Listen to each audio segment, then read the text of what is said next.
la Barberie. Donc, c'est une coopérative de 26 travailleurs, dont 17 sont membres et membres auxiliaires. Comment on les choisit, nos dirigeants? En coopérative, je pense qu'on... Puis c'est très bien comme ça.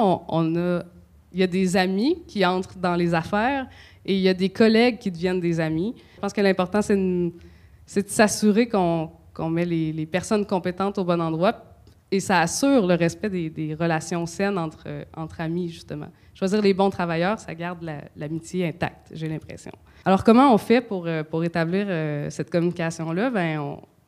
Chez nous, on fait des petits pas, on fait des pas un à la fois, puis on a créé un poste, le mien, qui existe pour incarner des ponts, je dirais, pour créer des liens entre le conseil d'administration, la direction générale et les membres. Entre autres, il y a une mesure qu'on a mise en place récemment, c'est ma présence comme observatrice sur le conseil d'administration. Donc, j'apporte en même temps que j'apporte un espèce d'équilibre entre le volet associatif et le volet entrepreneurial, parce que donc on dit si le DG est là à tout coup, ben moi je suis là à tout coup, donc on a une espèce d'alternative entre les chiffres et l'humain. Je suis aussi là pour recentrer, quand c'est nécessaire, les discussions sur les besoins des membres. Donc, on parle de chiffres, mais on parle aussi de besoins du membership. Et ce que ça fait, c'est que je transmets l'information, donc top-down ou bottom-up. Je prends l'information des membres, je l'amène au CA, et quand les décisions sont prises, j'essaie de faire circuler l'info. Ça, c'est une des solutions qu'on a mis en place. Donc, je pense que c'est important de valider la vision commune, de s'assurer que les nouveaux membres sont intégrés, qu'ils ont le pouvoir d'influencer la coopérative puis les orientations de l'entreprise. Mais je pense que c'est essentiel de respecter les anciens membres ou les décisions qui ont été prises afin de garder le cap. Est-ce qu'on développe à tout prix? Ça, c'est l'autre question. Est-ce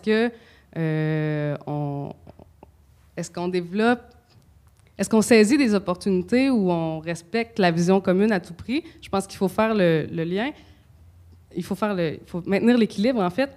Puis pour moi, c'est vraiment au conseil d'administration de s'assurer qu'on distingue les moments où on suit la vague et les moments où on crée le mouvement.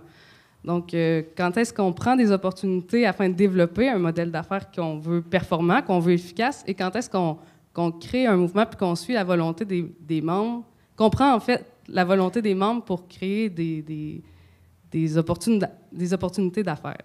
Je pense que l'idée, c'est juste de valider toujours cette vision-là, puis de s'assurer que l'entreprise va dans le sens des gens qui la portent.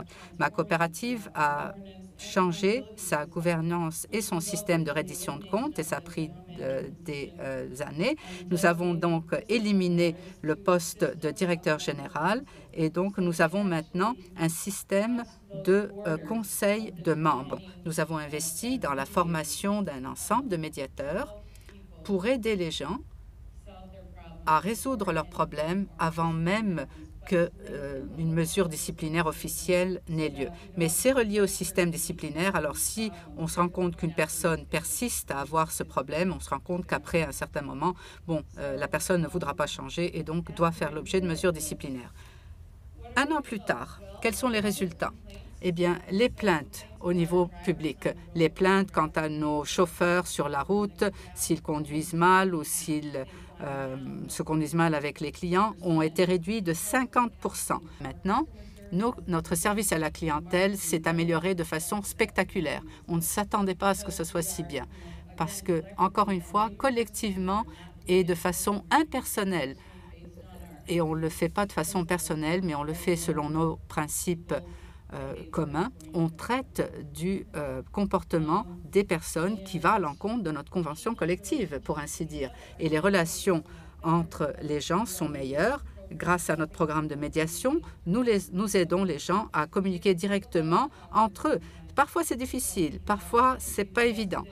Mais nous avons investi dans des ressources institutionnelles pour nous aider à développer ces relations. d'un système de gestion et de reddition de comptes doit être mis en place. Ça vaut pour les petites coopératives et des plus grandes. Ma coopérative a quelques 220 personnes et dans un monde idéal, eh bien, on se ferait tous confiance et on s'engagerait dans une communication ouverte et honnête à tout coup, naturellement. Certains membres de plus petites coopératives, il y a des coopératives de moins de 10 membres qui font l'erreur de ne pas avoir des ententes écrites parce qu'ils pensent que ça va saper l'intimité de cette confiance. La seule façon de bâtir la confiance, c'est d'avoir des accords et d'honorer ces accords. Je collecte l'information l'observation à travers le monde. Et donc, il y a certaines constantes, certaines choses qu'on peut observer.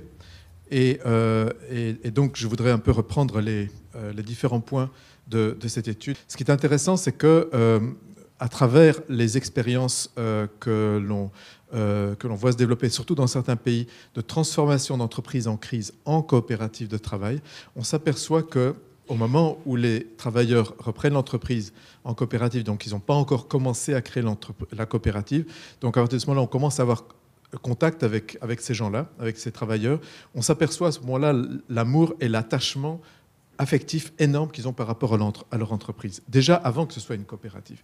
Et donc, on peut imaginer qu'à travers le monde, disons, les gens ont une tendance à avoir un rapport affectif par rapport à leur entreprise, qu'elle soit une coopérative ou non.